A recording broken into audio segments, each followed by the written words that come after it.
তো দেখো সকালে চলে এসেছি এখন দোকানে। এখন ঘড়িতে বাজে 10:30, 9টার আগে এসেছি, এসে দোকান খুলেছি। তার আগে বাড়িতে সমস্ত রান্না বান্না করে রেখেছি, কারণ ব্রতিনের আজ পরীক্ষা আছে। ও পরীক্ষা দিতে যাবে সকালে, তো কলেজ আছে। ও বেরোবে হচ্ছে 11:30টায়, আর ওর পরীক্ষা হচ্ছে 12:45 থেকে 11:30টায় বেরিয়ে যাবে। সেই জন্য আমি সকালে রান্না করে, গৌতম যেহেতু নেই, বেরিয়েছে আজকে, তো সেই জন্য একটু বেরিয়েছে, ও কাজ আছে, বেরিয়েছে। সেই জন্য আমি আজকে দোকান সামলাতে হচ্ছে আমাকে। তো দেখো এখন আমি চলে এসেছি দোকানে, আর এখন করব টিফিন। চলো আজকে কি টিফিন এনেছি দেখাই, তোমাদের সঙ্গে শেয়ার করি। ইউনিক টিফিন, চলো। তো এখানে ভিতরে টিফিনটা রেখেছি, আর এখানেই দেখো টিফিনটা খেয়ে নেব। আর কি টিফিনে এনেছি সেটা তোমাদের সাথে শেয়ার করছি। দেখো, দেখলে তোমরাও হাসবে যে এরকম কেউ খায় কিনা আমি জানি না, মানে আমি নিজেও জানি না আলটিমেট এরকম কেউ খায় কিনা। মানে আমার আর সকালে কিছু করার সময় হয়নি টিফিনের জন্য, তো সেই জন্য। আর সকালে রুটিটা বতিন আমাকে বেলে দিয়েছে, হেল্প করেছে, ও বসেছিল, তাই আমি ওকে বলেছিলাম যে রুটিটা বেলে দে, তো বেলে দিয়েছিল। আর আমি তারপরে ভেজে নিয়ে সেঁকে নিয়েছি। আর সঙ্গে কি নিয়ে এসেছি সেটাও তোমাদের সাথে শেয়ার করছি। দেখো দেখো এখানে আছে রুটি, আর একটু সুজি আছে, এটা আগের দিন করেছিলাম, এই সুজিটা আছে। আর দেখো টিফিনে দেখো কি, আলু সিদ্ধ।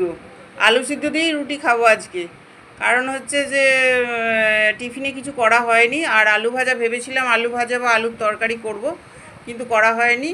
তো মায়ের জন্য মুড়ি খাওয়ার জন্য আলু সিদ্ধ করেছিলাম, ওই আলু সিদ্ধ মায়ের আর আমার একসঙ্গে করে নিয়েছি। তো এইটা দিয়েই খাবো এখন।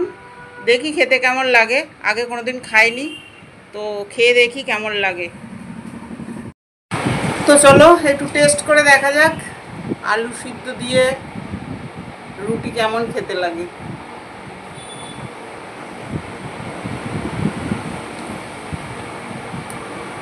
খারাপ না,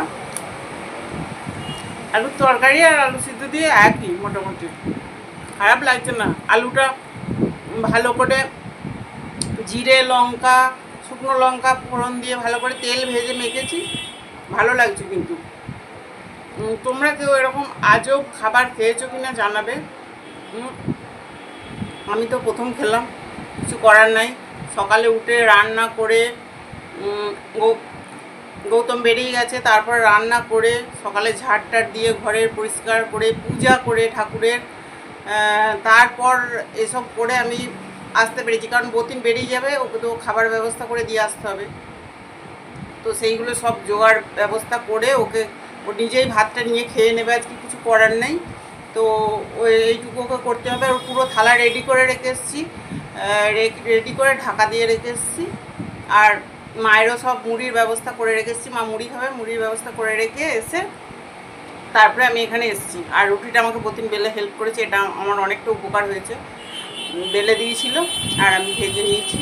তো চলো খেয়ে নিই এখন, পরে আবার তোমাদের সঙ্গে দেখা করছি। আর কে কে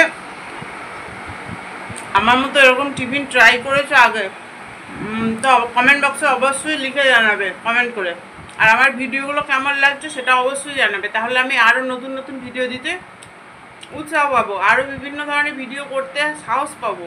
তোমরা যদি আমাকে একটু সাপোর্ট করো, আমি যদি পাশে থাকো, আমার পেজটা যদি ফলো করো, চ্যানেলটা সাবস্ক্রাইব করো, তাহলে আমি তাড়াতাড়ি এগিয়ে যেতে পারবো আর আরও নতুন নতুন ভিডিও দেবো। তো চলো এখন এই পর্যন্তই।